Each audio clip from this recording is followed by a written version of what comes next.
warahmatullahi wabarakatuh. Salam sejahtera bagi kita semua. Halo Sobat Bahari, jumpa lagi di podcast Bincang Bahari Dinas Kelautan dan Perikanan Provinsi Jawa Timur, episode kelima. Bersama saya, Umi Utami, yang akan menemani kalian semua berbincang santai tapi syarat makna seputar dunia kelautan dan perikanan. Tema podcast kita kali ini adalah Lestari di Sungai, Kisah Ikan Lokal Jawa Timur. Kita akan membahas segala hal yang berbau sungai, danau, dan yang pasti ikan-ikan kece dari Jawa Timur yang punya cerita unik dan jadi kebanggaan Provinsi Jawa Timur, yaitu ikan lokal Jawa Timur. Dan hari ini sudah hadir bersama kita dua orang narasumber yang sangat istimewa. Beliau berdua ini adalah key person terkait pelestarian ikan lokal Jawa Timur pada Dinas Kelautan dan Perikanan Provinsi Jawa Timur. Yang pertama kita sapa Bapak Sulfamianto SPI. Halo Pak Sulfa. Halo juga Mbak Umi. Beliau adalah Kepala Seksi Pengendalian UPT Laboratorium Kesehatan Ikan dan Lingkungan Unggulan. Dan satu lagi kita kedatangan tamu Ibu Jila Sulistiani SPI MAGR. Selamat datang Bu Jila. Terima kasih Mbak Umi. Apa kabar? Alhamdulillah Baik-baik. Ya. Bu Jila adalah pejabat fungsional, analis akuakultur, ahli muda di UPT Laboratorium Kesehatan Ikan dan Lingkungan Unggulan. Sebelum kita mulai berbincang, mungkin Sobat Bahari masih ingat ya waktu kecil dulu kita sering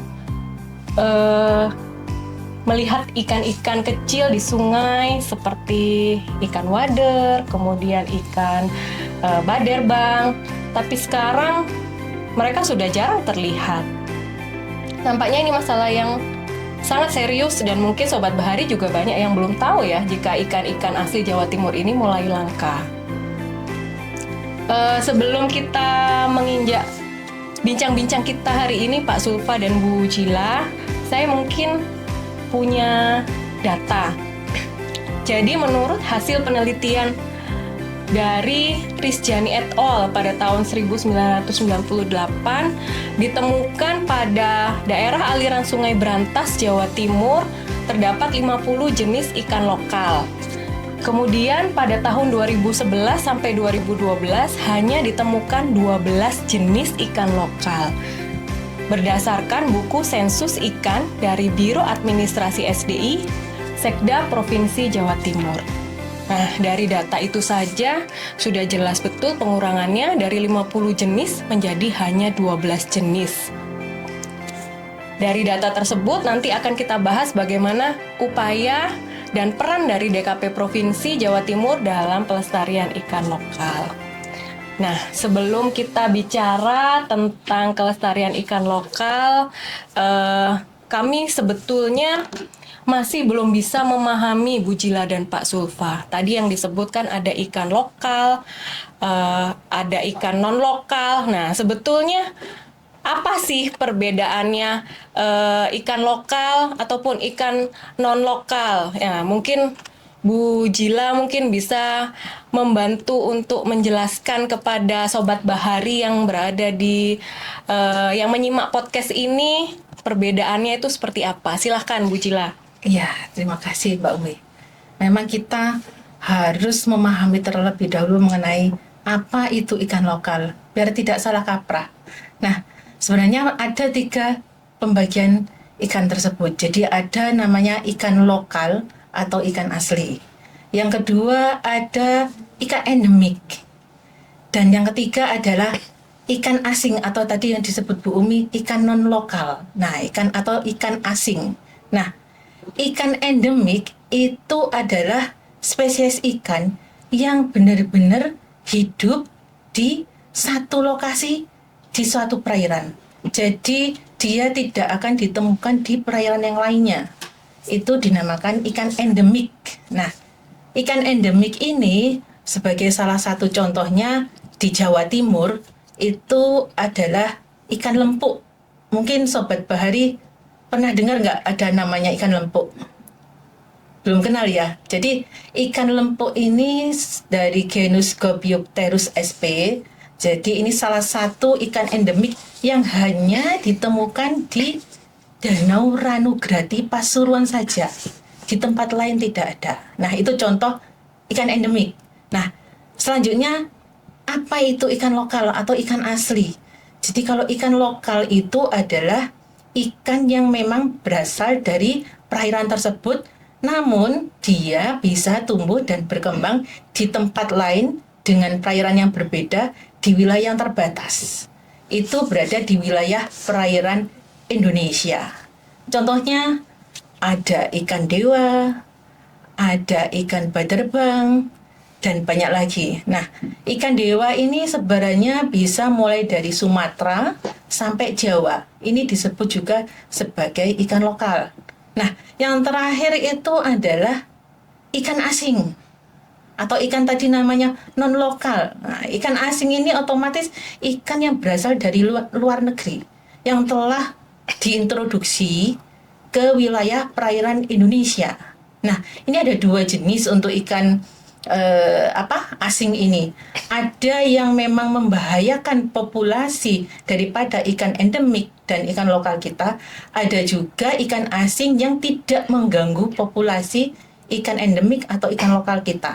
Nah, contohnya Mbak Umi, kalau untuk ikan spesies asing yang mengganggu itu disebut ikan invasif. Jadi ada istilah lagi, kalau ikan asing yang memang berpotensi mengganggu perairan dan mengganggu habitat sekaligus bisa memusnahkan ikan lokal kita, itu disebut dengan ikan invasif.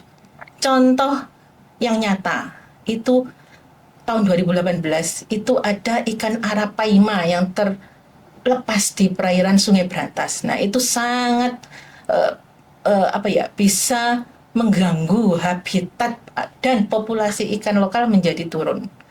Terus untuk contoh dari ikan asing yang belum mengganggu atau tidak mengganggu populasi ikan endemik atau ikan lokal kita, itu contohnya adalah ikan mas. Terus ada lagi ikan koi, ikan koki, ikan cupang, dan masih banyak lagi lainnya. Itu Mbak Umi, jadi ada 3 pembagian mengenai istilah-istilah apakah itu ikan lokal, apakah itu ikan endemik, dan ikan asing. Iya, baik. Tentunya ini jadi ilmu pengetahuan baru, Bu Jila, untuk sobat-sobat Bahari yang ada di rumah ya. Kemudian di masyarakat itu kan banyak kita mengenal ataupun yang populer di masyarakat seperti ikan lele seperti itu, kemudian ikan nila ataupun yang disebut ikan mujair seperti itu ya, ikan gurami, ikan bawal. Nah, apakah ikan-ikan tersebut itu termasuk ikan lokal juga mungkin Pak Sulfa? Oke, Mbak Omi. Jadi yang disebutkan tadi, masyarakat kita itu tahunya ikan-ikan itu memang. Kenapa seperti itu ya? Karena itu yang dianggap memberikan nilai ekonomi. Padahal dari sekian yang disebutkan tadi itu hanya 1 yang termasuk kategori ikan lokal. Yang 4 tadi ikan-ikan yang dikatakan Bu Jila tadi, dikatakan Mbak Omi tadi, ikan itu datang dari luar negeri. Tapi sayang kan, karena warga kita, masyarakat kita jauh lebih tahu lebih mengenal tentang ikan-ikan yang notabene adalah bukan ikan lokal itu sendiri. Dan itu memang tugas kita bareng-bareng bagaimana ikan-ikan lokal ini menjadi nanti harapan baru bagi masyarakat untuk nilai ekonominya. Mungkin itu Mbak Umi. Iya. Tentu dengan berusaha bersama-sama ya, berkolaborasi dengan baik gitu Pak Sulfa ya. Kemudian sekarang mungkin ke Bu Jila mungkin Bu. Sebenarnya untuk di UPT Laboratorium Kesehatan Ikan dan Lingkungan di Umbulan ini sebetulnya kan concernnya itu peduli terhadap kelestarian ikan lokal di Jawa Timur. Nah, itu sejarahnya seperti apa, Bu Jila? Mungkin bisa dijelaskan dari mulai awalnya sampai dengan sekarang ini seperti apa? Oke, jadi sebenarnya kita dulu UPT kita itu memang belum peduli, jadi masih ke arah pengembangan budidaya komoditas unggulan. Jadi komoditas unggulan budidaya itu masih terbatas ke arah ikan-ikan asing tadi seperti nila, lele, emas, seperti itu. Jadi ikan lokal masih belum jadi komoditas unggulan. Nah, kenapa kita peduli? Kenapa kita akhirnya peduli ke pelestarian tadi? Itu sebenarnya dari hal yang sepele. Itu kita lakukan pada waktu monitoring ke salah satu kabupaten kota yang ada di Jawa Timur. Kita rehat sebentar untuk melakukan istirahat, otomatis kita melakukan kuliner, Mbak Umi, karena kita rehat setelah monitoring ya. Nah, kita mengambil menu pada waktu itu adalah menu andalan di daerah tersebut adalah sambal wader. Nah, kita sebagai insan perikanan ya, karena saya juga memang jurusannya dulu perikanan, jadi punya pingin tahu mengidentifikasi. Oh, sambal wader ini ternyata ini wader semua ataukah tidak? Ternyata setelah disajikan ya kita lihat satu persatu identifikasi di menu sajian tersebut, ternyata apa Mbak Umi? Itu bukan 100% ikan wader yang disajikan. Bentuknya sama gitu ya Bu ya? Karena bentuknya sama ya? Iya, ikannya kecil-kecil, dianggap itu semuanya wader. Ternyata setelah kita satu persatu lihat, ternyata hanya 40-50%-nya saja Mbak Umi yang tergolong ikan wader. Lainnya itu apa saja? Ada ikan mas yang berukuran kecil, ada ikan nila yang berukuran kecil, ada lele kecil, ada keting kecil, ada tawes kecil. Jadi campuran semua ikan yang ada di perairan tawar yang berukuran kecil itu dinamakan ikan wader. Nah ini kan salah, salah ini sebenarnya. Nah dari situ akhirnya kita peduli, waduh berarti populasi ikan wader di perairan kita di Jawa Timur itu sudah turun. Karena apa? Yang disajikan sudah bukan ikan wader lagi, sudah tidak 100% ikan wader lagi. Nah, itulah yang menyebabkan kita, waduh, kita harus peduli gimana agar wader ini akhirnya bisa semua untuk sambal wader disajikan harus 100% wader semuanya. Gitu. Akhirnya dari situlah awal mulanya kita mempunyai inovasi di UPT kami. Jadi inovasi kita awal itu namanya adalah gertak wader Mbak Umi. Apa itu gertak wader ya? Gertak wader itu gerakan pelestarian ikan wader. Jadi kita dulu bergerak dari hanya satu spesies yang ingin kita lestarikan, yaitu ikan wader. Jadi dari satu spesies dan sekarang berkembang sampai banyak spesies. Jadi itu awal sejarahnya Mbak Umi. Sungguh luar biasa ini. Berawal dari ketidaksengajaan gitu ya Bu Jila ya, sampai akhirnya timbul niat untuk bagaimana melestarikan ikan wader seperti itu ya. Karena ya itu tadi, itu kebohongan publik berarti ya Bu ya. Jadi yang sebetulnya itu ikan campur-campur diakui itu ikan wader gitu ya. Iya. Tapi sebetulnya untuk tadi kan sudah dijelaskan ikan wader. Apakah ikan lokal itu hanya ikan wader saja, Pak Sulfa, mungkin untuk yang ada di perairan umum ataupun di sungai-sungai yang ada di Jawa Timur? Iya benar Mbak Me. Jadi tadi kalau nama ikan wader itu sudah didompleng ikan yang lain ya. Jadi mendompleng nama ikan wader sehingga berpikiran, loh wader ini potensinya besar. Kira-kira berarti apalagi ya selain ikan wader ini yang bisa harus kita perhatikan gitu ya. Makanya ternyata memang banyak sebenarnya jenis ikan lokal itu. Jangan sampai kita menganggap ikan ini punah, tapi sebenarnya kita tidak tahu. Ada beberapa jenis seperti yang disampaikan tadi ada 50 di Sungai Berantas. Kemudian ada data menyampaikan hanya tinggal 12 yang bisa diketahui. Ini menjadi keprihatinan. Sehingga kita mencoba untuk mencari, menginventarisir gitu ya. Ternyata memang benar, ternyata jumlah ikan lokal, jenis ikan lokal ini banyak sekali. Dan kebetulan kami yang ada di OBT itu berusaha untuk mengembangkan itu sehingga kita bertahap mengkoleksinya. Bisa kita sebutkan di situ ada Baderbang, ada Ujeng, ada Murah Ganting, dan masih banyak lagi yang di situ.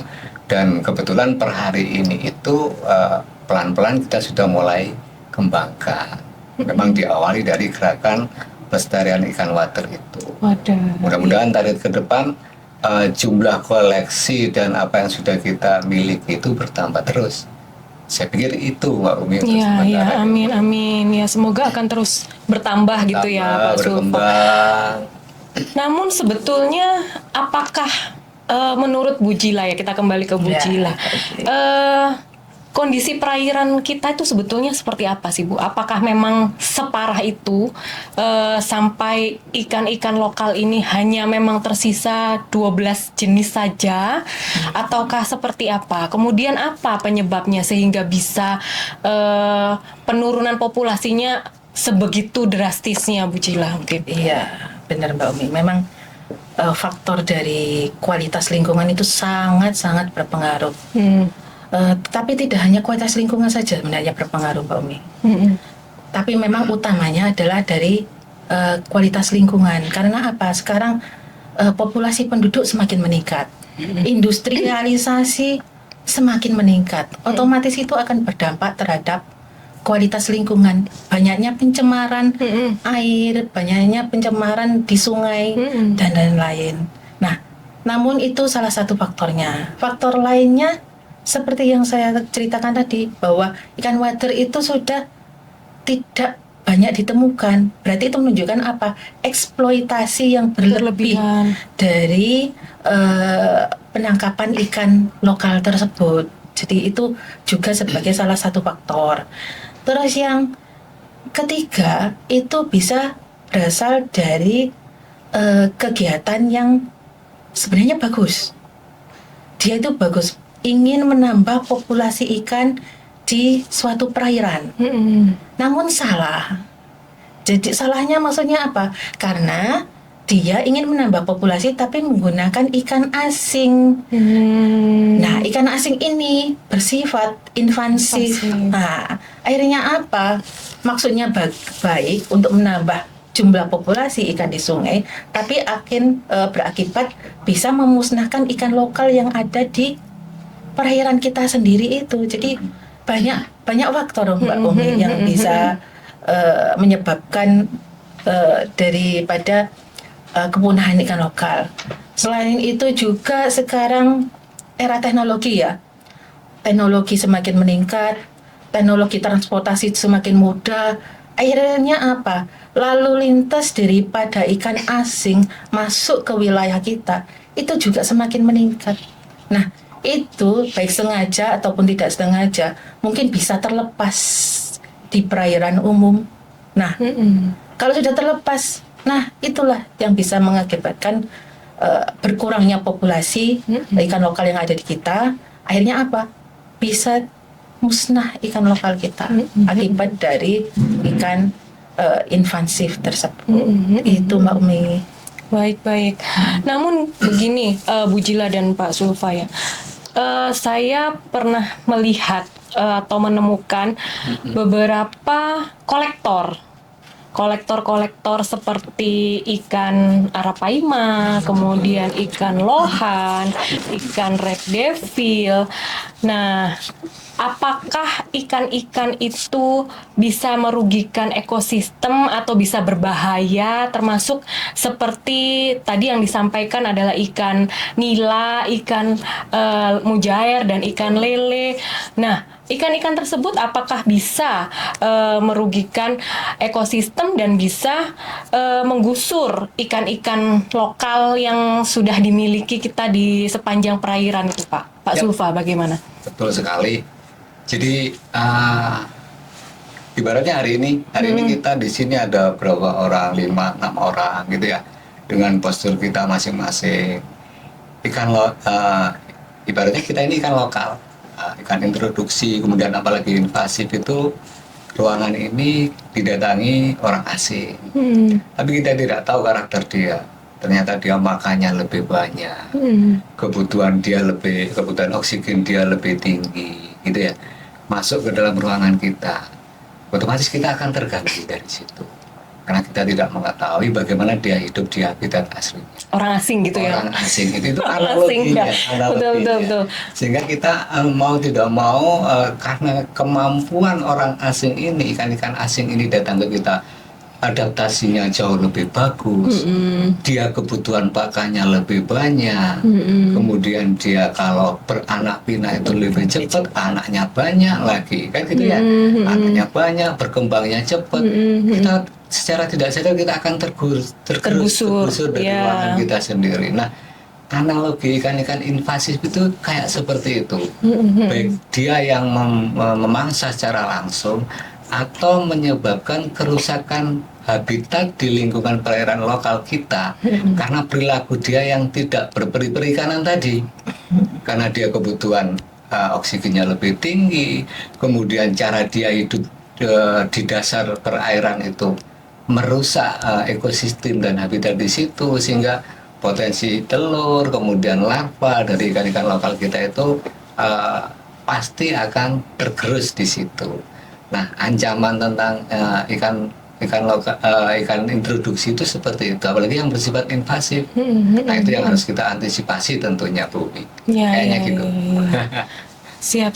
Berarti tidak setiap orang disarankan untuk tidak memelihara dengan cara yang tidak benar gitu ya, Pak. Betul. Takutnya kan lepas ataupun kayak waktu kapan hari kasus di Malang gitu ya. Di Malang itu kan arapaima tiba-tiba lepas gitu ya di perairan. Nah, itu pastinya mengancam gitu ya. Mengancam populasi di daerah aliran sungainya. Dan ini kadang kan tidak disadari ya. Bahkan tadi yang disampaikan Bu Jila tadi, ada orang yang seakan-akan punya pikiran bijak. Saya punya koleksi kan ini bagus. Daripada mati saya lepas saja di sungai. Nah, betul. Nah, ini sebenarnya niatannya kan bagus, seakan-akan bagus. Karena dia tidak mengetahui karakteristik dari ikan yang bersangkutan, yang sebenarnya justru itu bisa merusak dari habitat ikan lokal kita yang ada di Jawa Timur. Oke. Nah, kembali lagi mungkin di UPT Laboratorium Kesehatan Ikan dan Lingkungan.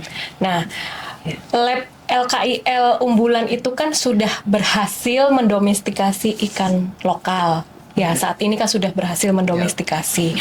Sebetulnya sejak kapan sih kegiatan domestikasi ini mulai berjalan, Bu Jila mungkin? Ya, mulai kita peduli dan bergerak ke arah pelestarian itu di bulan Desember tahun 2012, Mbak Umi. Jadi sudah lama ya, Bu? Sudah lama kita mulai peduli ke pelestarian ikan lokal. Jadi memang dalam kurun Desember 2012 sampai 2000. Berarti sekarang 2025. Ya, sudah lama. Berarti 13 tahun. Nah, 13 tahun. Kita sudah 13 tahun bergerak ke pelestarian ikan lokal. Ya, jadi luar biasa. Kita memang awalnya hanya ke satu spesies tadi yang sudah saya terangkan, ke ikan wader. Nah, prosesnya itu untuk ikan wader dulu itu memang memakan waktu yang cukup lama. Jadi kita berhasil untuk mendomestikasinya itu mulai akhir Desember 2012, baru 2014 kita berhasil domestikasi ikan wader. Nah, ini kan jadi satu inovasi yang tadi saya ceritakan ya, inovasi gertak wader itu. Akhirnya kita berkembang, Mbak Umi. Tidak hanya ke ikan wader. Gertak wader ini berkembang sampai 2017. Jadi dari 2012 sampai 2017 itu sudah tidak satu lagi yang kita berhasil domestikasi. Itu ada tambahan kurang lebih jadi 6 spesies, Mbak Umi. Jadi ada wader cakul, terus ada lagi wader pari, ada murah ganting, ada baderbang, ada betik, dan yang terakhir ini adalah ikan dewa atau ikan sengkaring yang memang asli yang ada di Jawa Timur. Jadi itu perkembangannya, Mbak Umi. Di awal mulanya memang sudah 13 tahun yang lalu, ternyata tidak terasa. Sudah lama mungkin ya, durasinya lama. Dan ada jenis-jenis nama-namanya tadi juga macam-macam ya, ada wader, ada baderbang, uraganting, sengkaring, wader aja ada beberapa macam gitu ya, ada Macam-macam. wader cakul, wader pari. Iya, Nah, betul. sebetulnya untuk total yang berhasil dikoleksi dan didomestikasi teman-teman di UPT Lab Kesling itu ada berapa sampai dengan hari ini, Pak Sulfa? Kemudian macam-macamnya apa saja mungkin? Oke. Jadi koleksi kami itu memang harapannya setiap tahun harus terus bertambah. Ya. Harapannya seperti itu sehingga kita memang setiap tahun itu hunting untuk cari spesies yang di kami masih tidak ada. Untuk per hari ini itu ada sekitar 30 jenis, kurang lebih 30 jenis yang sudah terkoleksi dan itu 20 jenis diantaranya itu sudah terdomestikasi. Jadi kami merasa bersyukur walaupun tantangannya juga masih berat. Ketika tadi disampaikan Bu Jila tadi mulai 1 menjadi 6, sekarang sudah 20. Bahkan ada yang terakhir ini 2 jenis ikan itu yang kita udah koleksi hampir 3 tahun. 3 tahun. Baru bulan September kemarin ini kita berhasil memijahkan. Dan harapannya nanti di tahun berikutnya kita harus nambah koleksi. Kemudian dan itu menjadi mimpi kita. Bahwa tadi yang disampaikan ada 50 jenis yang ada di Sungai Brantas itu kelak menjadi koleksi kami semua, koleksi kita semua. Kemudian pelan-pelan kita belajar untuk mendomestikasi semua. Karena itu semua nanti menjadi kunci biar ikan lokal ini memang tidak punah. Betul. Jadi masih ada PR ya dari 20 yang sudah berhasil untuk menjadi 50 itu masih separuh gitu ya. Masih separuh. Masih separuh, masih panjang. Nah, ini Sobat Bahari mungkin juga bertanya-tanya ini, Bu Jila. Kalau tadi kita bisa mengawinkan ikan-ikan yang notabene ikan-ikan itu kecil-kecil gitu. Nah, gimana ini cara mengawinkannya? Berarti teman-teman di UPT Lab Kesling ini profesinya penghulu ikan gitu ya. Penghulu ikan ini ya. Ada berapa penghulu ikan ini di UPT Lab Kesling ini? Kemudian bagaimana cara mengembangbiakannya atau mendomestikasinya? Kemudian setiap jenis ini sama atau tidak? Nah, seperti apa mungkin Bu Jila? Ya, penghulu ikan ini bicara ya sekarang ya. Penghulu ikan ya. Penghulu ikan. Jadi istilahnya adalah staf kami yang memang bisa memijahkan, Mbak. Kalau istilah perikanan itu kawin itu memijah. Bisa mengawinkan artinya bisa memijahkan ikan lokal. Nah, sebelum kami memijahkan, Mbak Umi, jadi kita harus tahu dulu domestikasi itu apa sih? Nah, domestikasi tadi sudah banyak kita omongkan ya, tapi kita belum tahu apa sih domestikasi. Jadi domestikasi itu adalah upaya kita agar ikan-ikan liar yang ada di perairan umum kita itu bisa kita budidayakan di wadah-wadah yang terkontrol. Apa saja sih wadah terkontrol itu? Dia kan liar ya, di sungai, liar di danau, liar di rawa, dan lain-lain. Nah, itu kita budidayakan di wadah terkontrol seperti di kolam, di akuarium, di bak, dan lain-lain. Nah, istilah yang paling gampang lah, domestikasi itu adalah upaya penjinakan ikan liar. Nah, itu yang istilah biar kita gampang mengartikan apa itu domestikasi. Nah, ya itu ya. Nah, penghulunya tadi ya, bicara penghulu.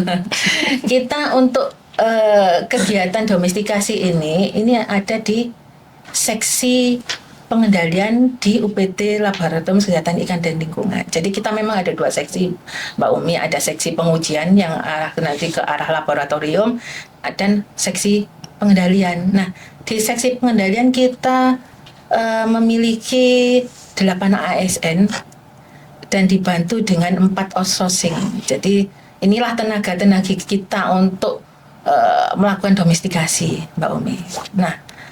Nah, untuk proses domestikasi ikan lokal ini, setiap ikan itu bervariasi keberhasilannya. Ada yang berhasil dalam 1 tahun langsung bisa berhasil kita domestikasi.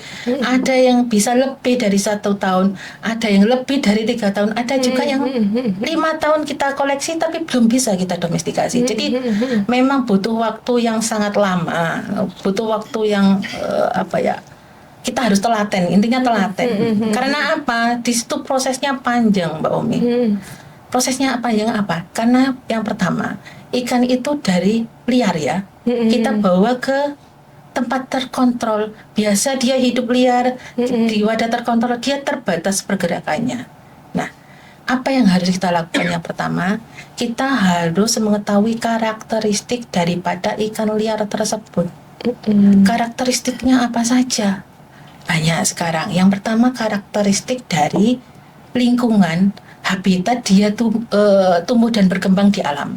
Jadi sebelum kita lakukan domestikasi, kita harus tahu, oh, habitat ikan lokal A itu bagaimana? Dia hidup di perairan deraskah? Apakah dia hidup di perairan tenang? Ataukah dia hidup di suhu yang tinggi atau suhu rendah? Itu harus kita ketahui terlebih dahulu, Mbak Umi. Jadi memang butuh waktu. Nah, itu dari karakteristik habitat dan lingkungan. Terus yang kedua, itu kita lakukan karakteristik morfologi dan morfometriknya. Jadi ikan liar tersebut kita ukur badannya panjangnya berapa. Jadi kita akan tahu, oh, dengan ukuran ini nanti dia kematangan gonad berapa, terus dia umur berapa, panjangnya sampai berapa. Itu perlu kita lakukan. Jadi ada tadi lingkungan ya, terus kedua karakteristik morfologi morfometriknya. Terus yang ketiga karakteristik makanannya. Jadi dia di alam itu suka makannya apa ikan tersebut.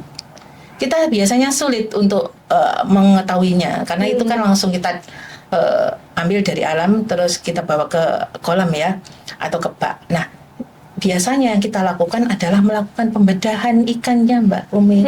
Jadi mengetahui ikan, kebiasaan makan apa gitu ya. Jadi Bu, ya? kita bedah lambungnya. Kita lakukan identifikasi baik mikroskopis maupun makroskopis di situ. Apa yang bisa langsung dilihat mata juga langsung bisa, atau secara mikroskopis dilihat, oh, dia suka makan plankton apa, jenisnya apa. Itu harus kita ketahui. Terus ada lagi, kita harus mengetahui karakteristik daripada reproduksinya. Jenis kelaminnya bagaimana? Manakah ikan liar ini, ikan A ya, ikan liar A ini, manakah yang betina, manakah yang jantan? Itu juga butuh waktu. Apalagi kalau yang kita koleksi, kita dapatkan ini ikannya masih kecil-kecil ya.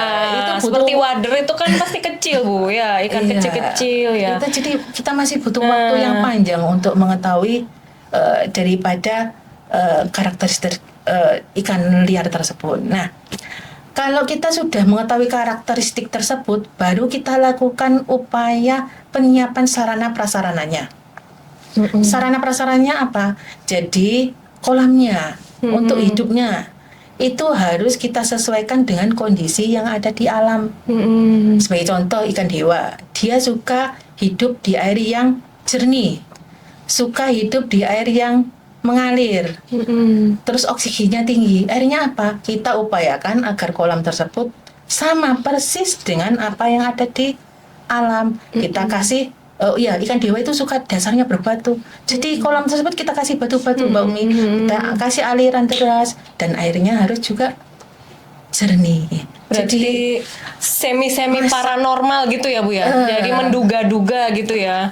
Iya, dari tidak hanya menduga-duga. Jadi harus tahu dulu karakteristik. Feeling ya. Dari karakteristik alam kita betul. upayakan agar ada di kolam tersebut, agar sama dengan yang ada di alam. Nah, kemudian kalau sudah dia bisa tumbuh dan berkembang, baru kita ke arah pemijahannya. Nah, ke arah pemijahannya ini juga butuh waktu lama lagi, Mbak Umi. Pemijahannya ini bisa membutuhkan waktu berbeda-beda setiap daripada ikan.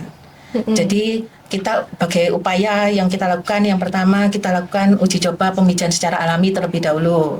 Apabila pemijahan alami tidak bisa, kita lakukan pemijahan semi buatan dengan ada penambahan atau penyuntikan hormon untuk kematangan gonad. Kalau tidak bisa lagi apa, Mbak Umi? Ya pemijahan buatan. Dibantu manusia untuk mengawinkannya. Jadi memang prosesnya memang lama, Mbak Umi. Luar biasa. Iya, luar biasa. sangat-sangat lama. Butuh Iya. effort yang luar biasa Iya, ini untuk betul. teman-teman harus sabar, teliti, tekun. betul, Ini betul. bukan hal yang apa ya, kalau orang awam bilang itu harus butuh effort yang lebih ini untuk bisa menjadikan koleksi-koleksi umbulan ini terus bertambah seperti itu ya. Jadi agar mereka juga nantinya bisa menghasilkan benih-benih yang baik, sehingga bisa kembali di alam seperti itu ya Bu ya. Jadi lebih banyak stoknya seperti itu. Stoknya lebih banyak. Kemudian Sobat Bahari mungkin juga sering mendengar istilah Baiklo Jatim seperti itu, yang merupakan kepanjangan dari Bank Ikan Lokal Jawa Timur. Nah, itu sering terdengar di media sosial, kemudian media cetak, ataupun ada yang elektronik mungkin ya Pak. Sebenarnya apa sih Baiklo Jatim itu Pak Sulfa? Kenapa dia bilang disebut Bank Ikan Lokal Jawa Timur? Bank Ikan. Nah, apakah sama seperti dengan bank-bank yang lain gitu ya?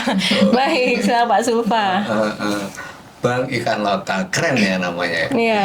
Baiklo Jatim. Bisa kredit mungkin.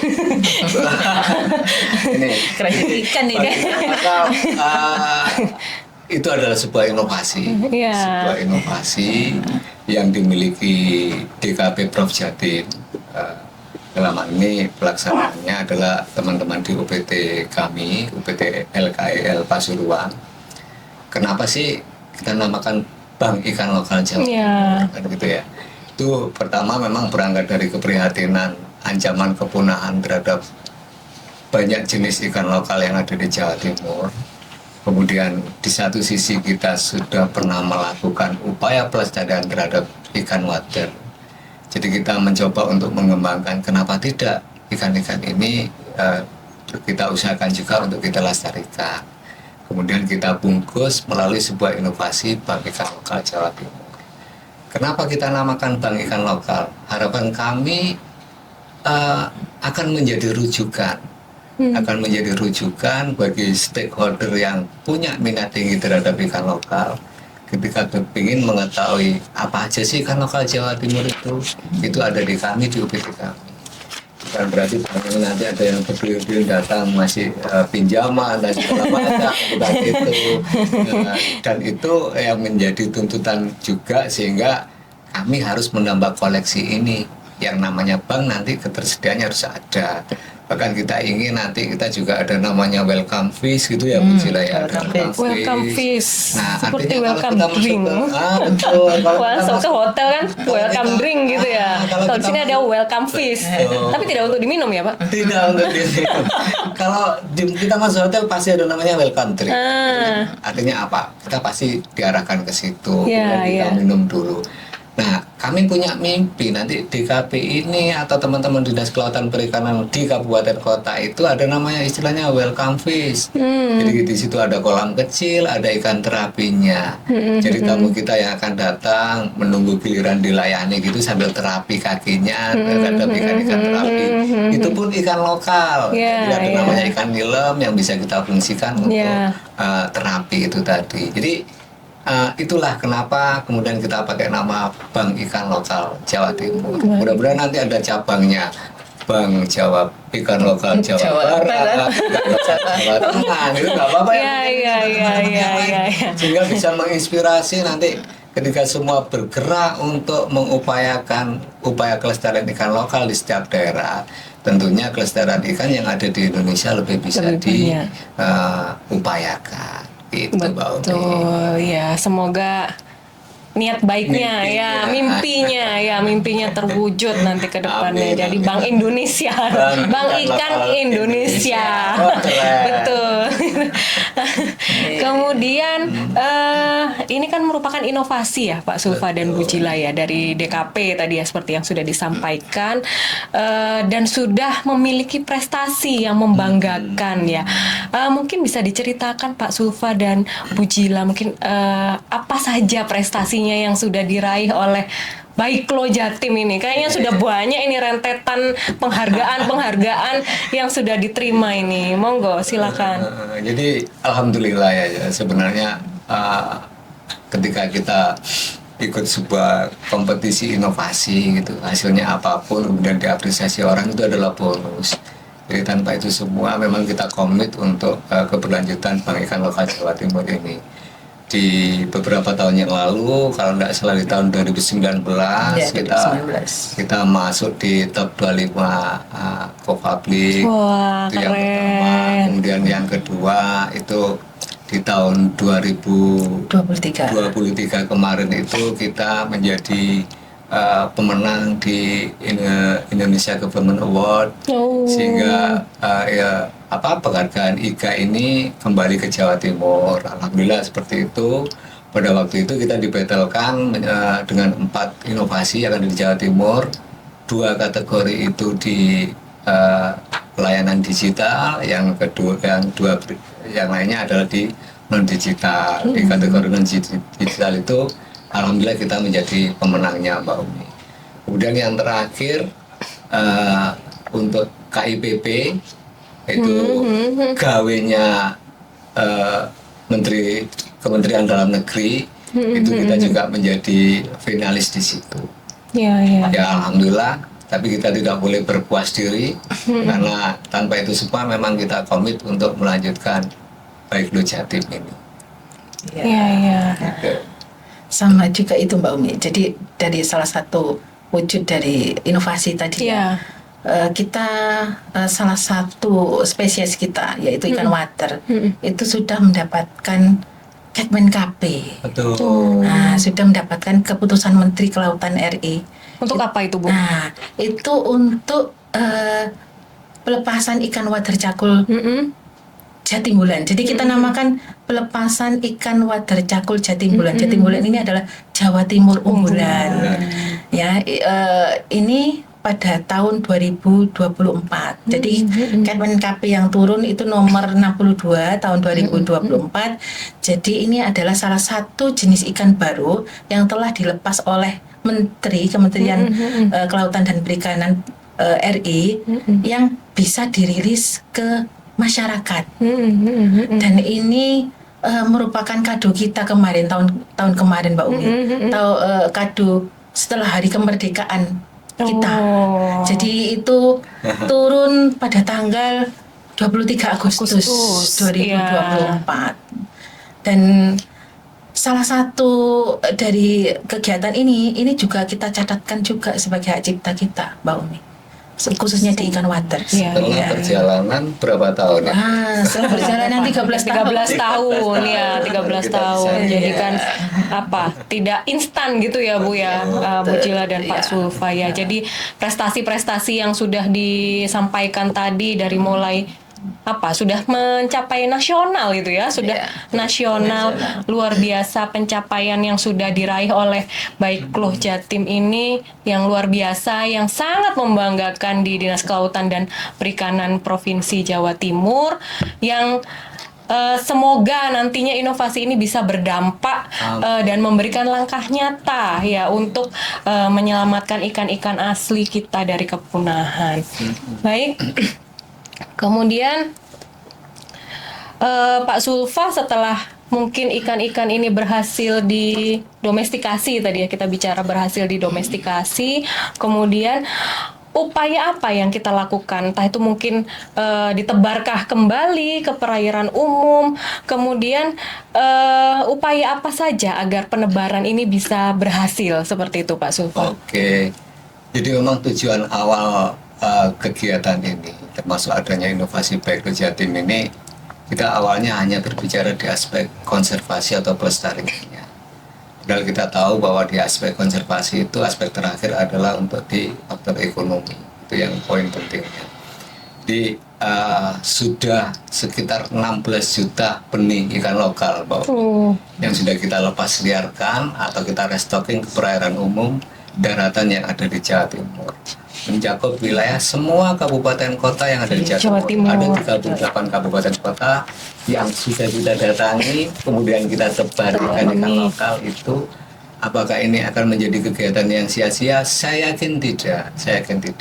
Karena kita paham betul di situ restocking itu seperti apa. Jadi benih kita satu memang untuk kegiatan restocking itu. Harapannya adalah ikan-ikan yang ada di sungai-sungai liar kita keberadaannya semakin lengkap. Kedepan kita akan bersama-sama untuk membaca nilai potensi ekonomi dari ikan-ikan ini. Karena kita tahu bahwa tidak semua ikan jenis ikan lokal ini sudah mampu terbaca potensi ekonominya. Padahal saya pikir tidak ada gunanya juga, mungkin kecil gunanya kalau kita hanya berbicara tentang konservasi, tapi masyarakat yang kita ajak ini perutnya masih lapar. Saya pikir akan berat di situ. Jadi kita ke depan harus betul-betul bisa membaca arah potensi dari ekonomi ikan lokal ini. Di samping kegiatan pelestarian yang sudah kita lepas biarkan di perairan umum yang ada di Jawa Timur. Termasuk kita juga kerap membantu adik-adik kita di mahasiswa itu untuk kegiatan risetnya. Jadi ketika mereka kesusahan untuk mencari jenis ikan yang ingin diteliti, kita bantu di situ biar kegiatan teman-teman mahasiswa atau adik-adik sekolah itu tidak ada kendala dan hambatan di situ. Banyak yang kita lakukan di situ. Sebetulnya apa sih dampak yang bisa dilihat dan dirasakan oleh masyarakat terkait pelestarian ikan lokal Jawa Timur? Menurut Bu Jila seperti apa, Bu? Iya, dampak ya. Kalau dampak berarti memang ke arah masyarakat yang menikmati. Ya. Nah, jadi banyak laporan, Mbak Umi. Jadi selain kita melakukan monitoring dari hasil pelaksanaan restocking, kita juga mendapat laporan dari Dinas Kabupaten Kota yang ada di Jawa Timur. Hasilnya bagaimana setelah di restocking? Nah, ini baru saja kemarin bulan Agustus 2025 kita mendapatkan laporan dari Dinas Perikanan Kota Malang. Nah, kita memang melakukan restocking di sungai. Ada kurang lebih 3 sungai yang kita lakukan restocking. Nah, ternyata sekarang menjadi spot mancing, Mbak Umi. Oh, buat wisata ya. Wisata mancing. Spot mancing. Karena apa? Dulu di situ sungai tersebut tidak ada ikannya. Ya. Sekarang apa? Rame sebagai spot mancing. Karena apa di situ? Banyak ditemukan ikan-ikan yang bisa dipancing, Mbak Umi, terutama ikan lokal. Ada laporan terakhir itu mendapatkan ikan sengkaring, ikan dewa. Ikan dewa itu beratnya 1 kilogram up, Mbak Umi. Oh, jadi besar besar. Ya, Bu, ya, sudah besar. Ini laporan langsung dari mahal loh ikan dewa itu. Mahal. Ya. Terus ada spot mancing juga daerah Sengkaling di Sungai Amprong. Banyak sekali spot-spot mancing yang ada di Kota Malang. Yang dulunya tidak ada ikannya. Sekarang sudah banyak ikannya. Terus kita juga ke arah kita bekerja sama, Bu Umi, dengan OPD sesama OPD kita, yaitu Dinas Pemberdayaan Masyarakat Desa. Jadi kita pemanfaatan embung, di mana embung itu adalah wilayah daripada Dinas Pemberdayaan Masyarakat Desa. Jadi kita bekerja sama dengan DPMD untuk pemanfaatan dan pengelolaan embung-embung tersebut. Nah, embung-embung tersebut digunakan sebagai wisata, lokasi wisata di daerah tersebut, atau disebut dengan kita namanya ekowisata. Nah, untuk embung-embung tersebut kita lakukan restocking ikan-ikan lokal. Namun kita harus tahu dulu embung ini cocok dengan jenis ikan apa, itu harus kita lakukan dulu, Mbak Umi. Tidak bisa langsung sembarangan ikan lokal kita restocking ke lokasi tersebut. Harus kita lakukan monitoring terlebih dahulu sebelum di restocking. Nah, ternyata berdampak sekali, Mbak Umi. Jadi dari contoh ya, salah satu ekowisata ini sudah sekarang berbasis ikan lokal. Contohnya lagi memang di Kabupaten Malang, itu di sumber Bonpring. Ya. Di Bonpring itu sekarang ikan lokal yang sudah kita tebar itu sudah tumbuh, berkembang, dan sudah beranak pinak. Anak pinak. Sudah akhirnya apa? Di lokasi tersebut bisa mendatangkan wisatawan ya. Sekaligus di situ sebagai tempat apa sekarang? Sebagai tempat edukasi. Edukasi mengenai ikan-ikan lokal yang ada di Jawa Timur. Dan ini juga direplikasi oleh mereka. Di sana ada namanya inovasi balok jati. Balok jati. Itu namanya juga sama Bang, ikan lokal Jawa Timur yang berlokasi di Bonpring tadi. Itu salah satu replikator kita untuk inovasi. Nah, terus ada lagi banyak sebenarnya Mbak Umi ekowisata. Seperti ada lagi ekowisata yang ada di Ponorogo. Itu di Sendang Bulus. Di situ kita tebar ada ikan baterbang, ikan tawes, murah ganting, nilem. Ternyata mereka di sana bisa berkembang biak dan sangat membantu masyarakat. Pada masa waktu tertentu itu memang kan wilayahnya terbatas ya, namanya embung itu ya, atau sendang atau embung itu terbatas. Karena sudah beranak pinak atau sangat besar, ada waktu tertentu di mana dipanen Mbak Umi. Iya. Jadi ikannya itu dipanen, itu dikembalikan ke masyarakat untuk kesejahteraan masyarakat, namun disisakan, tidak dipanen keseluruhan. Nah itu ternyata dampaknya bagus sekali ke masyarakat. Terus ada lagi di Mojokerto di Sumber Gempong. Nah itu di sekarang spot wisata yang sangat disukai masyarakat, terutama spot apa Mbak Umi? Spot ikan nilem. Terapi. Ikan terapi. Ya, terapi. Jadi di Sumber Gempong itu sekarang ikan terapi itu sebagai favorit spotnya untuk wisata. Nah itu dampak yang sangat bermanfaat bagi masyarakat ini. Luar biasa sepertinya ya. Sobat Bahari, mungkin tadi sudah mendengarkan spot-spot wisata ikan lokal. Nah, silakan. Tadi ada Sumber Gempong, kemudian ada Bonpring. Nah, Sobat Bahari mungkin kalau lokasi kediamannya atau penasaran ingin melihat ikan lokal kita seperti apa, silakan nanti langsung datang ke tempat-tempat yang sudah disebutkan itu tadi ya, karena sekarang sudah menjadi tempat wisata. Silakan yuk cus ke lokasi. Baik, tadi kan oleh Pak Sulfa dan Bu Jila sudah dijelaskan berbagai macam manfaat kepada masyarakat sekitar. Nah, tentunya hal ini juga pasti ada tantangan tersendiri. Nah, tantangan dalam pelestarian ikan lokal ini seperti apa? Kemudian upaya-upaya apa Pak Sulfa dan Bu Jila mungkin yang bisa dilakukan dalam mengatasi tantangan tersebut? Mungkin Pak Sulfa. Betul Mbak Umi. Jadi perjalanan kita yang sudah hampir 13 tahun ini kita rasakan pasti ada tantangannya. Sampai dengan hari ini ada dua hal besar tantangan itu sebenarnya. Yang pertama tentunya dari internal kami. Bagaimana hambatan, kemudian kendala tentang ikan-ikan lokal ini.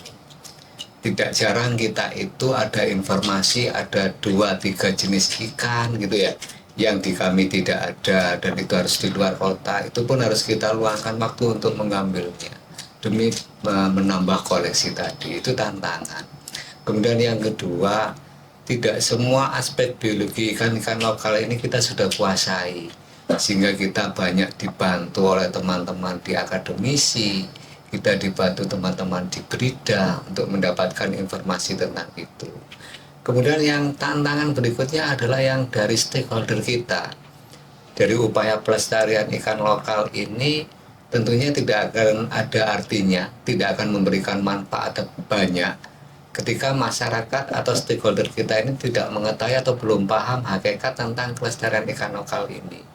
Padahal ada loh payung hukum yang menaunginya, bahwa ketika kita melakukan penangkapan ikan dengan cara-cara yang tidak benar, itu ada ancaman hukumnya.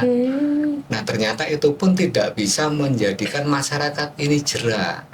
Nah, dari tantangan-tantangan semacam itu kadang kita mencoba untuk mencari sesuatu yang baru. Bagaimana sih cara kita mengkomunikasikan ini? Di internal kami kita memperkuat diri dengan memberikan baik arahan, kemudian kita mengupayakan untuk ada pelatihan kemampuan teknis dari teman-teman kita yang teknisi itu. di sisi lain di lapisan stakeholder kita, sosialisasi itu sudah ratusan kali kita lakukan, dan itu memang kita tidak boleh jenuh. Mudah-mudahan nanti juga ada semacam support dari segala dari setiap pemangku jabatan di daerah untuk support dari kegiatan sosialisasi itu. Tidak boleh kita menyandarkan dengan ancaman hukuman tentunya. Jadi ada dua hal penting itu terhadap ancaman tentang ini dari internal dan dari eksternal kami, Mbak Umi. Baik, kalau Ya. menurut Bu Jila mungkin apa Bu ini tantangannya? Ya, hampir sama. Jadi kita tantang ke depannya, kita harus tetap berkolaborasi Mbak Umi. Kolaborasi dengan semua pihak untuk upaya pelestarian ikan lokal tersebut. Kita bisa berkolaborasi dengan Dinas Perikanan Kabupaten Kota yang ada di Jawa Timur. Kita bisa berkolaborasi dengan lembaga swadaya masyarakat yang memang benar-benar konsen ke lingkungan. Terus kita juga berkolaborasi dengan pemancing, komunitas pemancing. Terus kita juga kolaborasi dengan Wild Water Indonesia. Itu salah satu komunitas pemancing yang memang bergerak ke arah pelestarian ikan lokal. Dan selain itu juga kita terus mengkampanyekan Mbak Umi, baik melalui Instagram, melalui media sosial kita mengenai pelestarian ikan lokal Jawa Timur. Dan selain itu juga sama yang sesuai beritahukan Pak Sulfa, kita tetap terus melakukan sosialisasi mengenai pelestarian plasma nutfah perairan umum kita, terutama yang ada di Jawa Timur. Tidak lupa untuk keberhasilan domestikasi, karena domestikasi ini membutuhkan waktu yang sangat panjang. Kita berkolaborasi dengan BRIN, berkolaborasi dengan BRIDA, berkolaborasi juga dengan akademisi yang ada di Jawa Timur. Itu harapan kita apa? Agar semua ikan lokal yang ada di Jawa Timur berhasil kita domestikasi dan berhasil kita lestarikan. Baik, Iya. tetap semangat berarti ini Iya. teman-teman ini ya untuk terus bisa berkolaborasi, bisa bekerja sama seperti itu ya Pak Sulfa dan Bu Jila ya. Harapannya seru sekali saya mendengarnya dari yang kelihatannya semula rumit ya, bagaimana cara mendomestikasi, mengoleksi, mengawinkan seperti itu ya. Sekarang malah bisa menjadi wisata yang edukatif ya, jadi menjadi objek wisata seperti itu. Nah, kalau bisa kita sebut ini seperti win-win banget Pak Sulfa dan Bu Jila antara alam dan ekonomi. Betul. Nah, bicara tentang ekonomi nih sekarang nih, ternyata sebetulnya kita bisa nggak sih mengambil peluang ekonomi terkait daripada kegiatan ikan lokal ini? Potensinya seperti apa, Pak Sulfa dan Bu Jila terkait kegiatan ekonomi terkait ekonomi dalam kegiatan ikan lokal ini? Iya. Jadi peluang ekonomi ikan lokal ini besar sekali. Jangan sampai kita kemudian menganggap ikan lokal nggak akan memberikan nilai ekonomi, padahal kita belum mengenalnya. Ya. Itu pertama itu. Ada beberapa jenis ikan lokal kita memang yang secara pasar hari ini itu sangat menjanjikan. Yang disebutkan tadi ada namanya ikan dewa.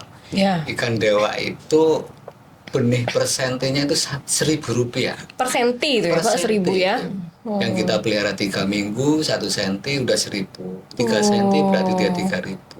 Makanya disebut ini kerapunya air tawar kan, Iya, itu kan harga benihnya iya. mahal. Kemudian di sisi konsumsinya ikan dewa ini pun mahal, karena memang menjadi seleranya orang-orang tertentu Iya. gitu ya. Jadi per kilo sampai 300, 400 ribu itu per kilo. Luar Ini biasa. untuk ikan dewa. Kemudian ada beberapa ikan kecil-kecil yang seakan-akan tidak memberikan nilai ekonomi, padahal ketika kita sudah bicara di aspek diversifikasinya ini menjanjikan sekali. Ya. Contohnya ikan ujeng itu di pasaran 30-40 ribu untuk ikan ujeng segar itu. Nah, kalau sudah masuk olahan ini per kilonya 175 ribu. Kebetulan di daerah Blitar di Jawa Timur ini menjadi penghasil ujeng. Tapi sekali lagi permasalahannya adalah itu di tangkapan. Sehingga kedepannya harapan kita, doa kita mudah-mudahan bermunculan unit pembenih rakyat ikan lokal, bermunculan unit-unit budidaya ikan lokal. Dari sisi ekonomi langsung, yang kemudian yang ekonomi tidak langsungnya apa? Dari potensi wisata tadi yang berbasis ikan lokal ternyata juga bisa memberikan keuntungan. Kita ada konsep namanya bagaimana kita ngasih makan ikan tanpa kehilangan uang pakan ikan. Ikannya tetap kenyang, kita tanpa mengeluarkan biaya ikan, biaya pakan. Bagaimana kemudian ada konsep kita melepaskan ikan tapi kita tidak kehilangan ikan. Nah, aspek wisatanya kita akan sentuh seperti itu, sehingga teman-teman di penggerak wisata ini yang berbasis ikan lokal akan banyak mempunyai konsep yang mendatangkan nilai ekonomi yang tinggi nantinya. Mudah-mudahan ke depan kita bisa lebih getol menginventarisasi itu, kemudian memberikan stimulan barangkali untuk mereka, walaupun seminimal mungkin memberikan sosialisasi dan segala macam. Itu Mbak Umi dua hal penting saya pikir. Siap, baik. Kalau menurut Bu Jila seperti apa Bu untuk yang nilai ekonominya tadi? Ya sama, kedepannya mungkin gini, untuk produksi ikan lokal ya. Ini memang pada saat ini masih terbatas di UPT kita dan instalasi kita. Jadi kedepannya mungkin kita akan bergerak ke arah sama yang dibicarakan Pak Sulfa. Ada unit-unit pembenihan ikan lokal. Nah, sebenarnya masih ada satu rintisan Mbak Umi yang sudah berjalan untuk podakan ikan lokal ini. Ini di mana Bu itu? Sudah bisa sendiri ya mereka ya? Bisa sendiri dan ternyata sudah jalan. Menambah nilai ekonomi keluarga Mbak Umi. Itu ada di kelompok pembudidaya ikan Mina Jam 3. Posisinya ada di Pandaan Pasuruan. Nah, dari dulu dia hanya memiliki hanya 1-2 kolam saja Mbak Umi. Tapi sekarang apa? Sudah banyak kolam. Karena apa? Sudah puluhan kolam. Nah, itu karena bergerak di ikan lokal tadi. Jadi ini memberikan manfaat yang sangat tinggi. Nah, kedepannya keinginan kita, mimpi kita itu tidak hanya satu podakan, tapi banyak podakan yang ada di Jawa Timur bisa bergerak di ikan lokal. Itu, Mbak. Iya, berarti tadi potensi ya Bu, potensi untuk pengembangan ikan lokal ini sebetulnya sangat terbuka lebar gitu ya Bu Jila dan Pak Sulfa ya. Nah, kalau misalkan memang sekarang ada teman-teman atau sobat Bahari ingin belajar nih, ingin belajar nih terkait domestikasi ikan lokal. Nah, mungkin di UPT Labkesling Umbulan menyediakan paketan atau pelatihan seperti apa mungkin Pak Sulfa? Jadi kita memang UPT kami itu terbuka untuk siapapun. Kita malah senang ketika ada teman-teman mahasiswa, ada adik-adik siswa sekolah, kemudian ada kelompok, kemudian ada stakeholder yang lain punya niatan untuk tanda kutip menimba ilmu ke kami gitu ya tentang ikan lokal. Kita sangat terbuka, baik melalui forum yang informal maupun formal. Kita tidak jarang teman-teman pembudidaya yang dari luar daerah itu datang ke kita 1 hari, 2 hari bermalam hanya untuk belajar memijakan ikan lokal tadi. Kedepan kita pingin untuk terkemas dalam sebuah pelatihan yang konkret seperti itu. Kita siapi silabusnya dengan matang, kemudian kita standarisasi pelatihan itu terkait teknis dari pemijahan ikan-ikan lokal ini. Dan alhamdulillah di kami ada namanya gedung itu Fish Gallery. Itu adalah display ikan lokal kita yang sering menjadi kunjungan baik anak-anak TK, SD untuk melihat wujud dari ikan lokal secara konkret di akuarium-akuarium yang bagus seperti itu. Keren. Baik, mungkin dari Bu Jila ada tambahan Bu? Ya, jadi pelatihan sementara ini ilmunya gratis Mbak. Jadi gratis, tidak berbayar. Jadi masyarakat ingin belajar ke kami terbuka dengan lebar. Nah, gratis, dan di kami ada fasilitas juga asrama. Jadi kalau mau menginap juga bisa di asrama. Jadi itu. Terus bagi biasanya kita sebagai rujukan juga Mbak Umi. Iya, iya. Rujukan bagaimana untuk mahasiswa untuk bisa melakukan magang, untuk melakukan PKL, untuk melakukan penelitian itu sebagai tempat mereka menambah waktu kosong itu mereka belajar di tempat kita. Selain itu juga mungkin ada yang bertanya, gampang nggak kita mau belajar di Umbulan? Gampang sebenarnya, terutama untuk mahasiswa atau siswa mau melakukan magang, gampang saja membuat surat dari sekolah masing-masing ditujukan ke Dinas Kelautan Perikanan Provinsi Jawa Timur untuk melakukan izin magang PKL maupun penelitian. Seperti itu Mbak Umi. Dan lupa saya lupa Mbak Umi. Iya. Kita juga pernah dikunjungi oleh salah satu tamu dari Singapura. Jadi di situ dia adalah bergerak di museum ikan. Museum ikan. Jadi beliau itu melihat koleksi kita ada berapa, itu akan dia identifikasi juga. Jadi rujukannya tidak hanya di dalam negeri tapi juga luar negeri Mbak Umi. Dari Jerman pernah datang, dari Singapura juga pernah datang. Jadi itu Mbak Umi. Siap. Baik, Sobat Bahari, mungkin sudah mendengar ya tadi yang mengunjungi dari lokal ataupun internasional sudah sampai ke Umbulan. Kalau misalkan Sobat Bahari ingin berkenan, silakan main ke Umbulan seperti itu ya. Kemudian tadi kita sudah bicara cara domestikasi Pak Sulfa dan Bu Jila. Nah sekarang kalau misalkan Sobat Bahari ini ingin membeli ikan lokal, nah ikan yang sudah berhasil didomestikasi, itu gimana caranya? Kemudian kontak personnya siapa? Terus berapa harganya? Atau mungkin ada diskon. Nah, ini yang paling menarik ini, ada diskon nggak? Nah, seperti itu. Silakan Bu Jila. Iya. Jadi apabila Sobat Bahari mau beli ikan lokal, itu bisa menghubungi telepon kantor kami ya, bisa lewat WA juga bisa. Nomornya ini 0811 303 112. Saya ulangi lagi ya, 0811 303 113 ya, satunya 3 kali 2. Satunya 3 kali. Terus ada juga call center. Nah, di call center kami nomornya adalah 0811 312 9000. Nah, di call center ini nanti Sobat Bahari bisa melihat semua info apapun, harga benih, itu semuanya ada di call center kita.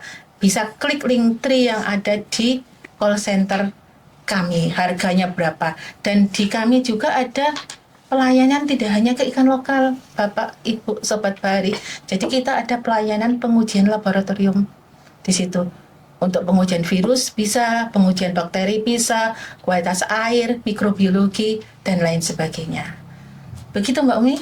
Oke, baik Sobat Bahari, menarik sekali pembahasan kita hari ini tentang ikan lokal Jawa Timur, mulai dari sejarah, proses domestikasi, potensi, tantangan, sampai dengan peluang ekonomi ikan lokal Jawa Timur. Sebelum kita akhiri podcast kita pada hari ini, mungkin ada closing statement dari Pak Sulfa dan Bu Jila. Silakan Pak Sulfa dan Bu Jila. Closing statement, closing statement, teman-teman semua. Bicara tentang ikan lokal tidak hanya bicara tentang kelestarian dan aspek ekonomi. Bicara ikan lokal, kita juga sedang berbicara tentang sejarah Indonesia. Itu Mbak Umi. Baik, lanjut Bu Jila, closing statement. Jadi menjaga kelestarian ikan lokal hari ini ya, berarti melengkapi kasih sayang kita untuk anak cucu kita nanti. Itu Mbak Umi, untuk anak cucu kita nanti. Baik, luar biasa. Kami ucapkan terima kasih kepada Pak Sulfa dan Bu Jila atas waktunya pada hari ini, bisa berbagi banyak informasi terkait ikan lokal Jawa Timur, dan juga untuk Sobat Bahari yang sudah menonton podcast kita. Semoga podcast ini memberikan tambahan wawasan untuk kita semua, karena dari sungai kita belajar tentang kehidupan, dari ikan lokal kita belajar tentang warisan. Jangan lupa dukung terus produk ikan lokal Jawa Timur dari sungai hingga meja makan Anda. Jangan tunggu rusak, baru kita bergerak. Jangan tunggu langka, baru kita menjaga. Jangan tunggu musnah, baru kita berbenah. Jika bukan kita, siapa lagi? Jika bukan sekarang, kapan lagi? Mari kita bersama menjaga kelestarian ikan lokal Jawa Timur. Sampai jumpa di episode berikutnya dari podcast Dinas Kelautan dan Perikanan Provinsi Jawa Timur. Wassalamualaikum warahmatullahi wabarakatuh dan salam bahari. Salam Bahari. Terima kasih.